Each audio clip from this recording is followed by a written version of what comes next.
Welcome to our channel. ఈ వీడియోలో మనం జీవశాస్త్రం 10వ తరగతి పాఠ్యపుస్తకంలోని ఆనువంశికత పాఠంకు సంబంధించి కొన్ని ముఖ్యమైన అంశాలను చూద్దాం. దగ్గర సంబంధం గల సమూహాలకు చెందిన జీవుల మధ్య గల లక్షణాలలో ఉండే భేదాలను వైవిధ్యాలు అని అంటారు. వంశపారంపర్యంగా వచ్చిన కొత్త లక్షణం కూడా అప్పుడప్పుడు వైవిధ్యానికి లోనవ్వవచ్చు. జన్యుశాస్త్ర పితామహుడు గ్రెగర్ జోహన్ మెండల్. ఈయన 19వ శతాబ్దంకు చెందినవాడు. 1857వ సంవత్సరంలో గ్రెగర్ జోహన్ మెండల్ పరిశోధనలు ప్రారంభించారు. మెండల్ ఆస్ట్రియా దేశానికి చెందిన మత గురువు. ఈయన తన చర్చి తోటలోనే ప్రయోగాలను చేస్తుండేవాడు.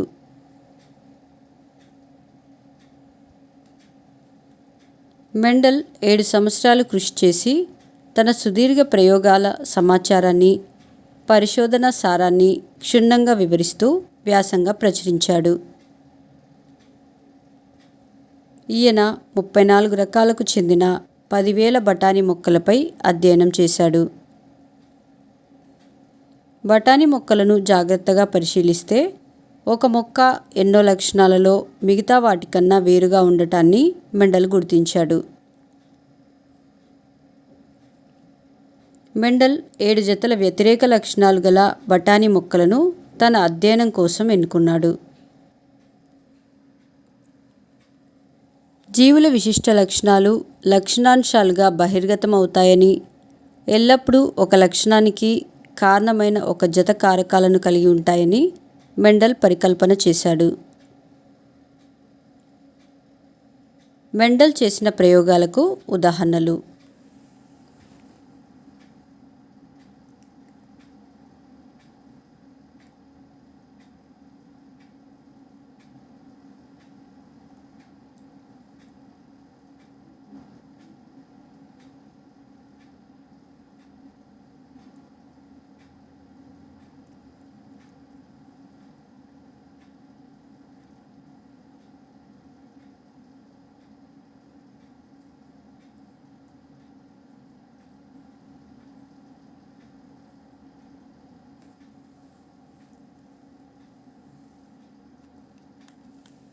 మెండల్ తన ప్రయోగాలకు బఠానీ మొక్కను ఎంపిక చేసుకోవడానికి కారణాలు: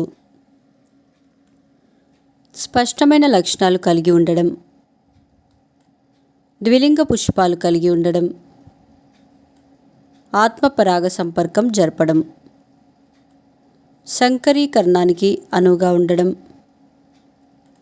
బఠానీ ఏకవార్షిక మొక్క. ఒక ముఖ్య లక్షణాన్ని కొన్ని తరాల వరకు బహిర్గతం చేసే మొక్కలనే మెండల్ తన ప్రయోగాల కోసం ఎన్నుకునేవాడు. అలాంటి మొక్కలు ఆ లక్షణానికి శుద్ధ జాతిగా మెండల్ పేర్కొన్నాడు. బఠానీ విత్తనాలు పసుపు లేదా ఆకుపచ్చ రంగుల్లో మాత్రమే ఉంటాయి. మన సౌలభ్యం కోసం పసుపును వైతో, ఆకుపచ్చను స్మాల్ వైతోను సూచిస్తారు. పరస్పర వ్యతిరేక లక్షణాలు కలిగి ఉండి శుద్ధ జాతికి చెందిన మొక్కలను మెండల్ ఎంచుకున్నాడు. వాటి మధ్య పరపరాగ సంపర్కం జరపడం ద్వారా తన ప్రయోగాలను నిర్వహించాడు. బఠానీ ఏకవార్షిక మొక్క. ఇది తన జీవిత చక్రాన్ని 1 సంవత్సరంలో పూర్తి చేస్తుంది. ప్రపంచంలో అనేక ప్రాంతాలలో బఠానీ సులభంగా పెరగగలుగుతుంది.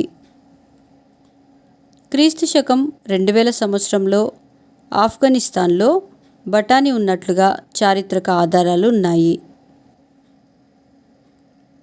క్రీస్తు శకం 2250 నుండి 1750 కాలంలో హరప్పా ప్రస్తుత పాకిస్తాన్ వాయువ్య భారతదేశ ప్రాంతంలో బఠానీని పండించినట్లుగా రుజువులున్నాయి.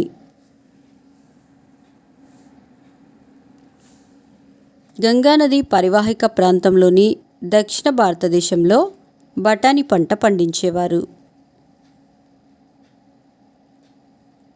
బఠానీలో విటమిన్ ఏ, సి, ఈ, కే మరియు బి కాంప్లెక్స్, కాల్షియం, ఇనుము, manganese, ammonium, phosphorus, sulphur, zinc లవణాలు ఉంటాయి.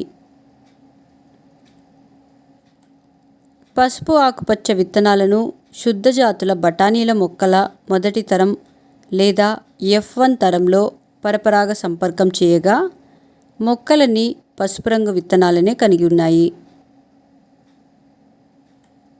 రెండవ తరం లేదా F2 తరంలో స్వపరాగ సంపర్కం చేసినప్పుడు 75% పసుపు విత్తనాలు గల మొక్కలు మరియు 25% ఆకుపచ్చ విత్తనాలు గల మొక్కలు ఏర్పడ్డాయి.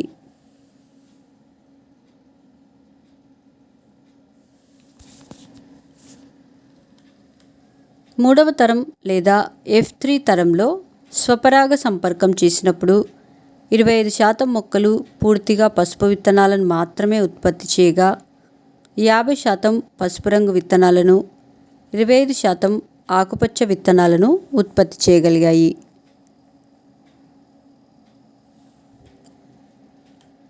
ప్రతి బఠానీ మొక్క ప్రతి ప్రత్యేక లక్షణానికి 2 కారకాలను కలిగి ఉంటుంది. ఇలా లక్షణాన్ని కలిగించడానికి కారణమైన దానిని కారకమని అంటారు. మెండల్ అతి జాగ్రత్తగా శుద్ధ జాతులను మాత్రమే ప్రయోగాల కోసం ఎన్నుకున్నాడు.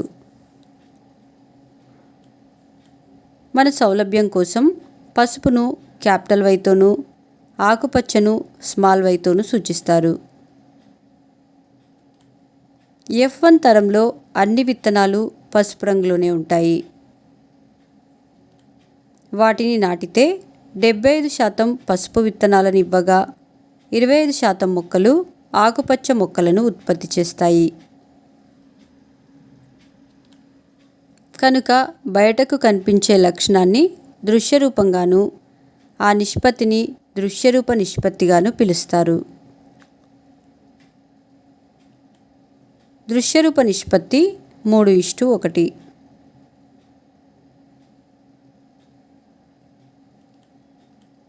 F2 తరంలో 75% పసుపు రంగు విత్తనాలనిచ్చే మొక్కల్లో 25% శుద్ధ పసుపు రంగు మొక్కలు లేదా YY రకానికి చెందినవి. వీనినే సమయుగ్మజాలు అని అంటారు. ఇవన్నీ ఒకే రకమైన లక్షణాలు కలిగి ఉన్నాయి. మిగతా 50% పసుపు విత్తనాల రకానికి చెందినవి. వీటిని విషమ యుగ్మజాలు అని అంటారు. మిగిలిన 25% ఆకుపచ్చ విత్తనాలనిచ్చే మొక్కలు శుద్ధ జాతికి చెందినవి. ఇవి కూడా సమయుగ్మజాలే.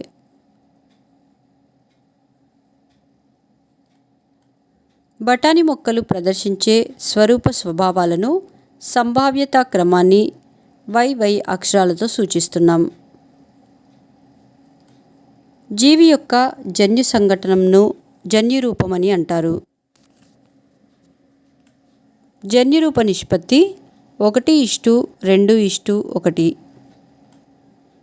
ఒకటి గుండ్రని పసుపు రకానికి, రెండవది ముడతలు మరియు ఆకుపచ్చ రకానికి చెందిన శుద్ధ సమయుగ్మజ విత్తనాలను పరపరాగ సంపర్కం చెందించినప్పుడు మొత్తం గుండ్రని పసుపు విత్తనాలే ఏర్పడతాయి.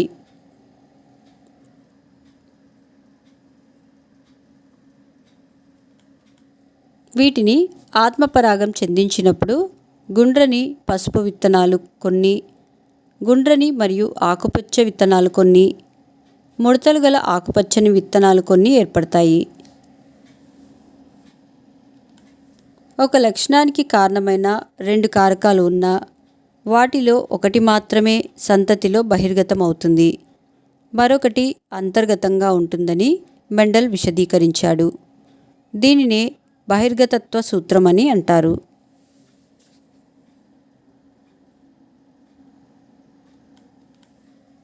పృథక్కరణ సూత్రం ప్రకారం ఏ లక్షణానికైనా కారణమైన 2 కారకాలు లేదా యుగ్మ వికల్పకాలలో ఒక్కొక్కటి ఒక్కో జనకుడి నుండి సంతతికి లభిస్తాయి.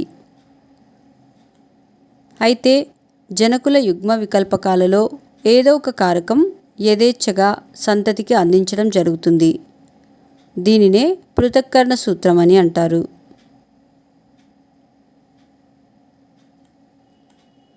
రెండు లక్షణాలున్నప్పుడు అవి తర్వాత తరానికి ఎలా చేరుతాయనే విషయాన్ని వివరించడానికి మెండల్ స్వతంత్ర వ్యూహన సిద్ధాంతాన్ని ప్రతిపాదించాడు.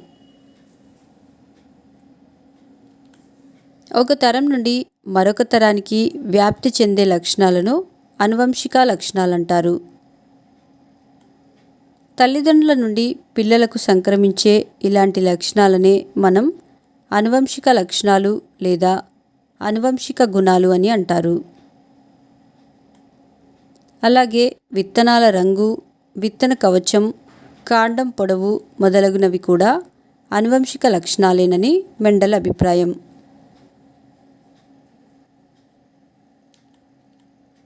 విభిన్న లక్షణాలు తల్లిదండ్రుల నుండి సంతతి పొందే ప్రక్రియనే ఆనువంశికత అంటారు. అలాగే ఈ ఆనువంశికత వలన ఒక తరం నుండి మరో తరానికి లక్షణాలు అందించడాన్ని వంశపారంపర్యం అని అంటారు. ప్రతి గుణం లేదా లక్షణం ఒక జత కారకాలు లేదా యుగ్మ వికల్పకాలు అంటే ఒకే లక్షణానికి చెందిన భిన్న కారకాల ద్వారా బహిర్గతమవుతాయని మెండల్ పరికల్పన చేశాడు.